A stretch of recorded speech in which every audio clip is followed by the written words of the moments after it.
Stephen Feldstein, tell us what you know. Great. Thank you for having me. I really appreciate the opportunity.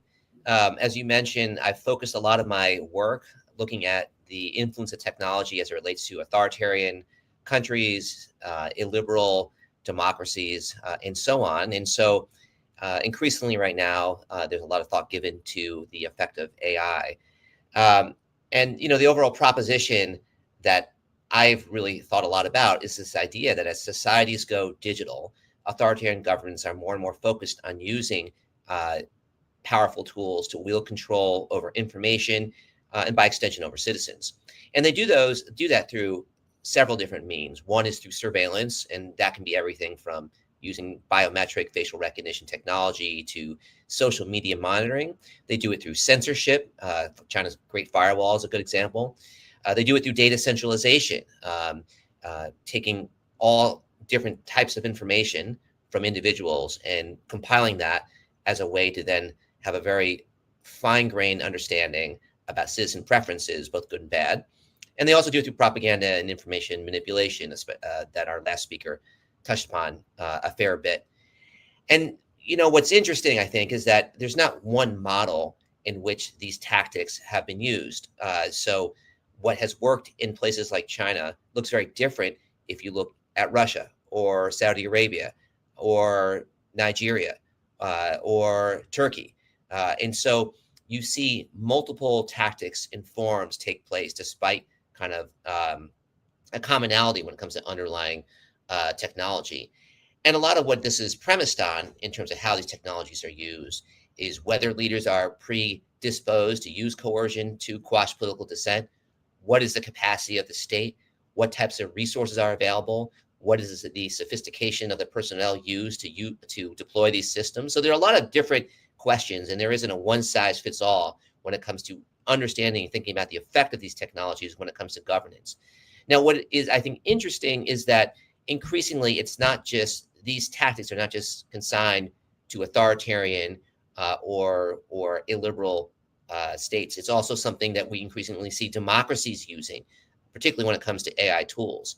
And the argument I want to put forward is essentially that AI tools specifically can supercharge anti-democratic activities as well as problematic security policies by a state and lead to a cascade of risks and harms. And so one of the examples I want to delve into for a moment is DOGE's use of AI tools. So DOGE was the Department of Government Efficiency established by Donald Trump, run by Elon Musk. It's ebbed a little bit currently, but it made a big splash. It closed down several agencies, including an agency I used to work for earlier in my career, the U.S. Agency for International Development, and really had a pretty profound effect in terms of the sort of immediate dismantling of a set of institutions in the U.S. government that appear to be antithetical to Donald Trump's agenda.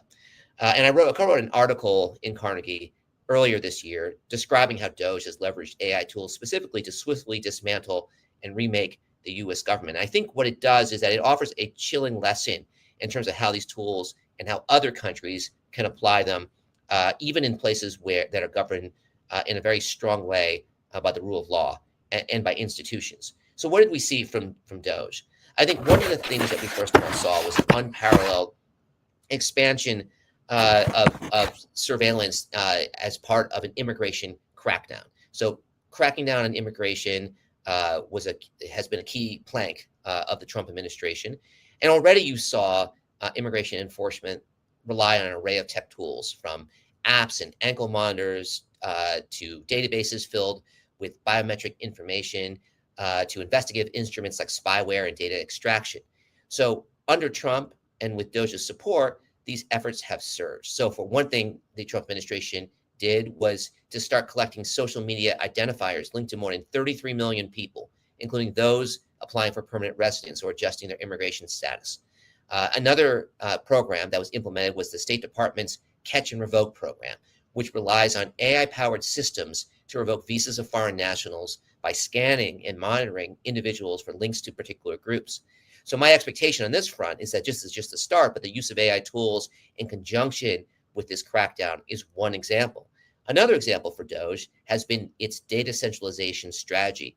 an idea that was designed to break down silos and harness information accordingly. So what we've heard when it comes to detailed reporting is how private companies like Palantir, Geo Group, Ventel have obtained contracts with the federal agencies to provide centralized data analytic tools that makes it easier for governments to access and merge records from different agencies and platforms and use them in non-transparent ways. So, for example, under DOGE, they built systems that combine data from multiple federal sources, from the IRS, which collects taxes, from the Social Security Administration, which doles out benefits, from the Department of Homeland Security, that holds other types of enforcement records. And they tried to put them into a single infrastructure.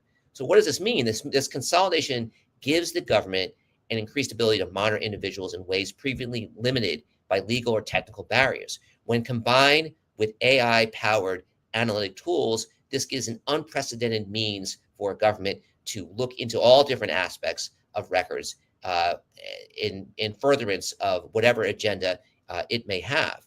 Now, combined with that, if you add the unauthorized use of secondary data, so this idea that you collect data for one thing, but then use it for another. Say you are the IRS, the tax system, you collect data for tax purposes, but then you share data with the Immigration and Customs Enforcement Agency, ICE, as a means to identify and deport tax-paying individuals. This is an unauthorized use of secondary data because the data that was collected was meant for one thing, and now it's being repurposed and used for another. And so these are several different examples of how DOGE and its AI-powered agenda has really reshaped in very quick fashion, in about 8 months' time, different functionings of the U.S. government and expectations for privacy as a result of that.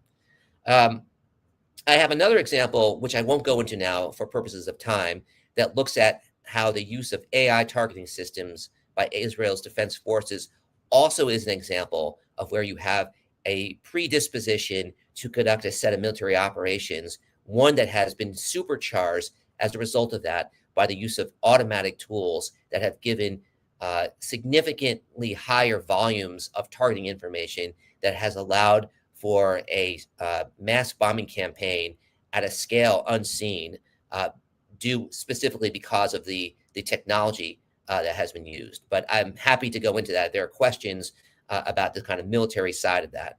So what I want to do then lastly is just to offer a few thoughts about what we can take away from these cases. I think we are witnessing a growing and alarming uses of AI technology for political or military purposes, and that this is not something limited to authoritarian countries. AI tech itself is not responsible for these abuses, but it is built on an inclination by particular governments to either pursue an illiberal agenda or carry out expansive security operations. What AI tools allow for is the rapid scaling up with few constraints or oversight of these policies. So it's not, to me, it's not surprising that authoritarian regimes would not be interested in building checks or accountability to slow down the deployment of these tools and guard against abuses. That should be expected, whether it's China's social credit system, Moscow's surveillance of anti-war protesters, Saudi Arabia's surveillance of challengers to the regime. But I think what has been, and typically what we've seen from democracies has been a lot more caution when it comes to how to deploy these technologies and the need to build in accountability safeguards for their use. Under the Trump administration, we've seen a very different tack. I was going to use the quote from J.D. Vance that Lord Bruce mentioned earlier. Instead, I'll use a quote from Donald Trump that he mentioned about a month or two ago at the launch of the AI Action Plan. Quote, "We have to grow that baby and let that baby thrive. We can't stop it. We can't stop it with politics. We can't stop it with foolish rules." It is this type of perspective that I think causes concern when it comes to safeguarding abuses and the deployment of these new powerful tools for a variety of political objectives. I'll stop there. Thank you. Stephen, thank you very much for that. That was fascinating. Just to encapsulate, and Anne Kristen, and Stephen, correct me if I'm wrong, is that Anne Kristen gave a perspective really from the voters' point of view that we might not quite know what to believe because of the way things are being doctored or sent through and that sort of thing. You've given us the perspective from the government point of view, but your perspective goes through that whole range. It's not just autocracies and democracies. The democracies are doing what the autocracies are doing. This is government, however, whatever their values are. Is that right? Yeah, that's correct. I mean, I think the key point is that I think in the near past, we would look to certain autocracies like China, like Russia, and we say, this is how they work. This is their set of values, and the way that technology is being abused is something that is not necessarily applicable to us, but that's something we should watch for when living in a democracy. I would say today, certainly living in the United States right now in Washington, D.C., that no longer is the case, and that the abuse of these tools for political objectives is a very real phenomenon in a non-authoritarian country.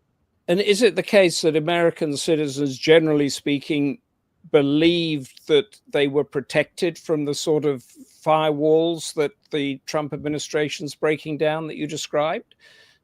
Yeah, I think it's certainly undermined assumptions that Americans had, particularly when it came to the government putting in place pretty strong checks when it came to the consolidation of information between different agencies and for certain purposes. I think there was always a question mark about the private sector and its potential abuses, but there was a belief that institutionally there would be some checks in terms of the abuses that I've mentioned. And if those checks are put in by, or because I'm speaking from Britain and Europe, where we tend to sort of check more, let's put it that way, then that technology is not going to be able to win the day, is it? Yeah, assuming that technology, assuming those rules hold, that institutionally you're able to maintain sort of centrist parties that have a belief in preserving the values, the political values of the system, then I would have a fair degree of confidence in that. I mean, I think knowing and looking in Europe and seeing the rise of extremist parties, right-wing parties, and so forth, that certainly gives me pause. And I look at places like Hungary, which is in the EU, and other countries on the eastern flank, and I do ask questions. Poland, to some degree, and does raise questions in terms of how strong that actually is. Yes. And can I just give a question from Peter Cornish here? I will read it directly. How can we prevent the digitization of the democratic process from potentially excluding sections of the population, e.g. those who are less digitally literate or without reliable internet access?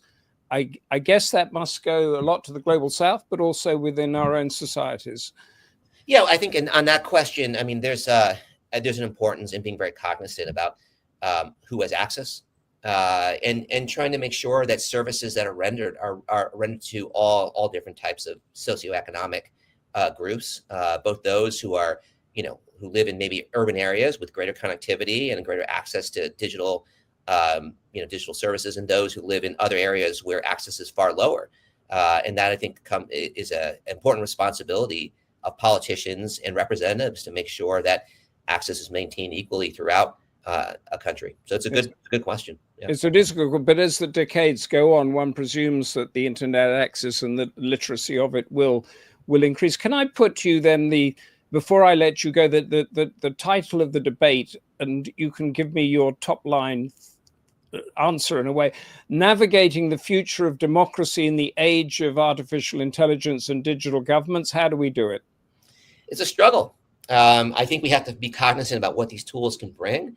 And I think we also have to be very aware about the agendas of different factions in our political system, including those that might view the use of these tools and the values underlying them in different fashion than other political parties.